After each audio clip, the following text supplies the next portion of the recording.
What's going on YouTube? Listen up, young elder gang. This is Dr. Michael Carter at you with another banger. Please make sure you like, subscribe, and share this video, fam. I hope this video get at least 100,000 likes. In this video, you will find history definitions, scripture information, and best of all, what we Americans have been deprived of from the beginning, the truth. Keep in mind, this content used in this video is intended for entertainment, educational, and informational purposes only. The information provided on this video is not to be construed as legal advice. We are not legal attorneys. For legal advice, please seek out a licensed legal advisor or attorney. We will give you the total truth as we best understand it today. Be sure to hit that like button, young elder gang. Hit that subscribe button if you're new to the channel. Hit that bell and don't forget to check back with us every day for new content. All right, let's get started. Do you mind if I sit back a little bit? Because No. your breath is very bad. It really is. Has this ever been told to you before? No. Huh? To me, I, Donald John Trump, do solemnly swear. A lot of people was asking, why didn't Donald Trump put his hand on the Bible? Could it be that he was already sworn in? Now we went and looked it up, and under the Constitution, it says that the president don't have to swear on the Bible. But could it be a deeper story behind why Donald Trump didn't swear on the Bible? I think Trump disassociated himself with this guy, Elon Musk, once he did his Hitler salute. You gotta wonder, we still mad at you about Dogecoin. A while back, not long ago, Elon Musk made an announcement that he would take Dogecoin to the moon. Fast forward 2 weeks after that, Dogecoin goes down 40%. Nonetheless, what's Elon Musk's connection with the Third Reich?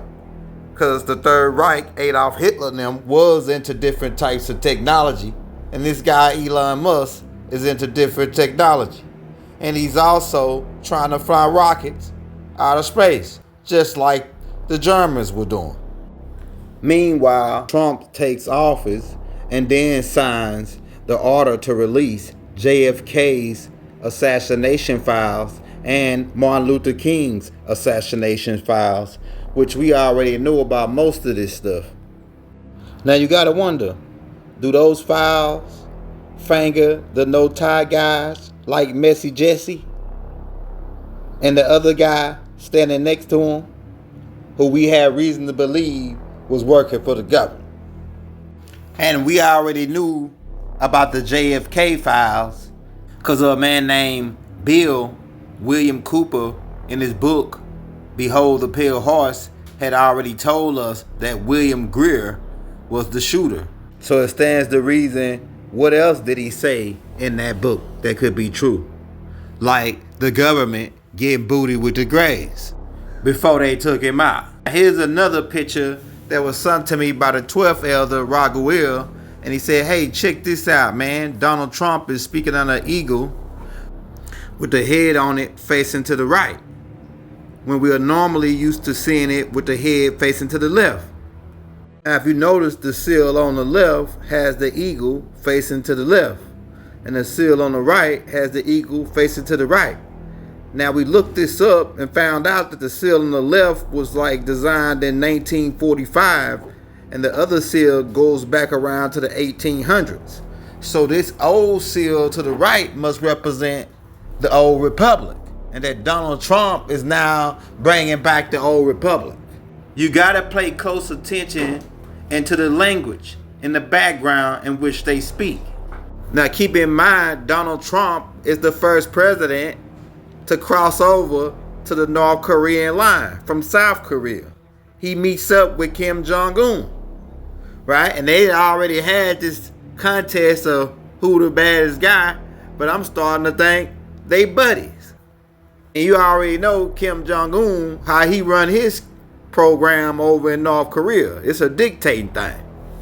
So there's gotta be a connection here, and we looking more into it. Now we ain't gotta keep beating it over your head that the United States Corp is a business. And this business is going out of business. Mystery Babylon has fallen. Revelations chapter 14. Now Trump is coming in to liquidate U.S. Corp's assets. Let's cut to a clip about that. Donald Trump is the liquidator. He is here to liquidate USA core assets. A liquidator is a person appointed to wind up the affairs of a company or firm in law. A liquidator is the officer appointed when a company goes into winding up or liquidation. Who has responsibility for collecting in all of the assets under such circumstances of the company and settling all claims against the company before putting the company into dissolution. In law, dissolution is any of several legal events that terminate a legal entity or agreement such as a marriage adoption. Corporation or union dissolution is the last stage of liquidation, the process by which a company is brought to an end, and the assets and property of the company are gone forever. A legal entity refers to any business organization or individual that's required to meet legal object obligations, as set by local, state, and federal laws. Think of it as a separate person in the eyes of the law. The job of the liquidator is to verify claims of all the creditors and consolidate them to take into his custody or control all the assets, property, effects, and actionable claims of the corporate data, to evaluate the assets and property of the corporate data in the manner and prepare a report. The financial position of the United States includes assets of at least $269 trillion, 1,576 of GDP, and debts of $145.8 trillion, $852 of GDP, to produce a net worth of at least $13.8 trillion, 723 of GDP. What does a liquidator do? Well, in theory, the job is not that complicated in the sense that it is getting in, realizing, and then distributing to the creditors or to the shareholders the assets of the company after dealing with the costs of liquidation. However, the liquidator enters office as a complete stranger to the affairs of a company, and in fact you cannot be the liquidator if you've acted for the company within the last 3 years. So the liquidator's job is not simply to realise disclosed assets. The liquidator's job is to identify, to discover, and to then recover the assets of a company. As a liquidator, Trump is going in and cutting the costs. He's finding out who all hustling them, who all's getting over on American U.S. Corps, so he can collect that money back. That's why he cutting all the corners, right? He going and seeing who owe them money. You got to pay close attention to what's going on. Now here's a clip where Donald Trump talks about how Canada owes United States because United States has been taking care of them from the whole jump. Let's do it.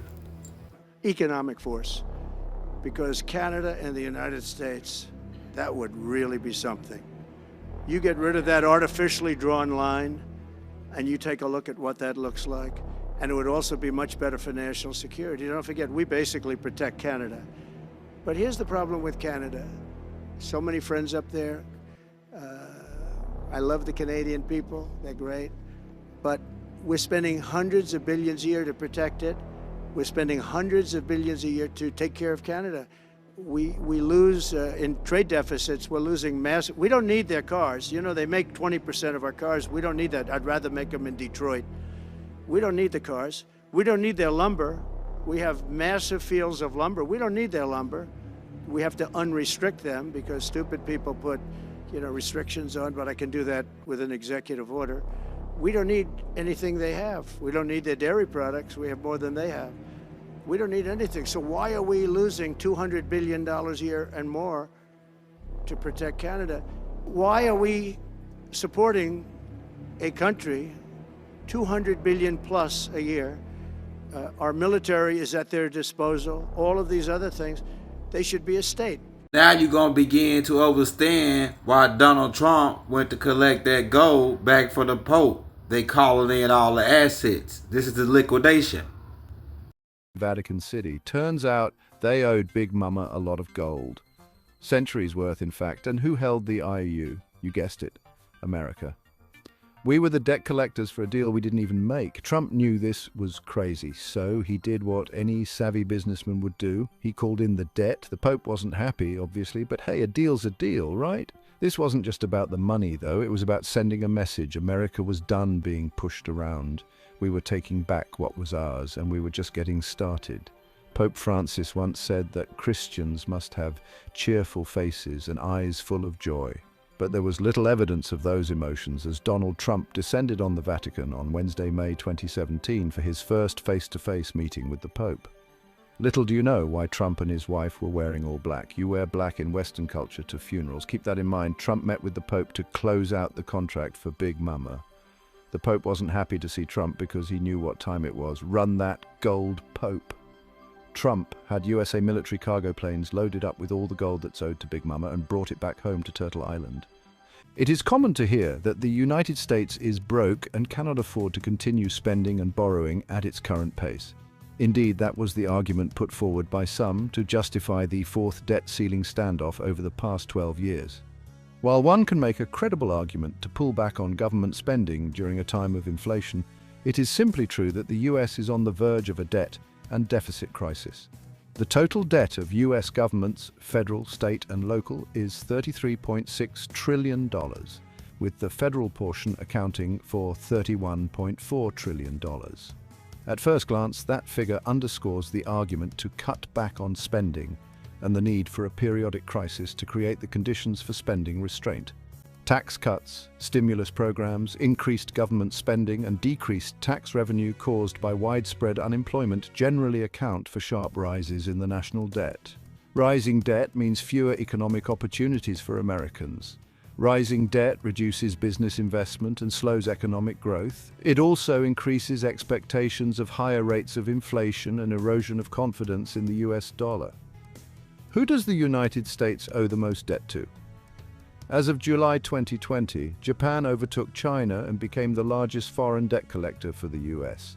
The United States currently owes Japan about $1.2 trillion, according to the US Treasury report. The American people pay $8 million an hour in taxed interest to the Federal Reserve Bank. So what you're witnessing is the closing of this charter, the US courts, the British Crown, right? And pretty much America taking back their sovereignty under Donald Trump. So he's made to look like a hero. But keep in mind, what is their agenda after they take back the sovereignty of America? Now, the Pope did already washed his hands with the Spanish Inquisition. Donald Trump closes out the contract by holding the upside down Bible outside the church. Let's cut to that clip. An upside-down Bible trumps Masonic message. Now, let's talk about that infamous photo op in front of St. John's Church. You know, the one, Trump holding up a Bible upside down like it's some kind of trophy. The media went nuts, calling him disrespectful and out of touch. But what they didn't understand was the symbolism. You see, Trump was sending a message to those who know how to read it, a message in Masonic code, the upside-down Bible. It's a distress signal in Masonic tradition. Keep in mind, the Bible was a contract, it was a conjure, it means things are not right, it means the system is corrupt, it means help is needed. Boarded up church, a symbolic end to a contract. And what about the church itself, all boarded up, looking like a fortress? That wasn't an accident either. That was symbolic. You see, that church represented the old contract, the one with Big Mama. And by boarding it up, Trump was sending a clear message that contract is closed. We're done here. It was a powerful image. An image of a nation breaking free from its past, an image of a new beginning. Of course, not everyone understood. They called it a publicity stunt. They called it a distraction. But those in the know, they knew exactly what it meant. Bylaws and bankruptcy, United States debt to the Crown. Let's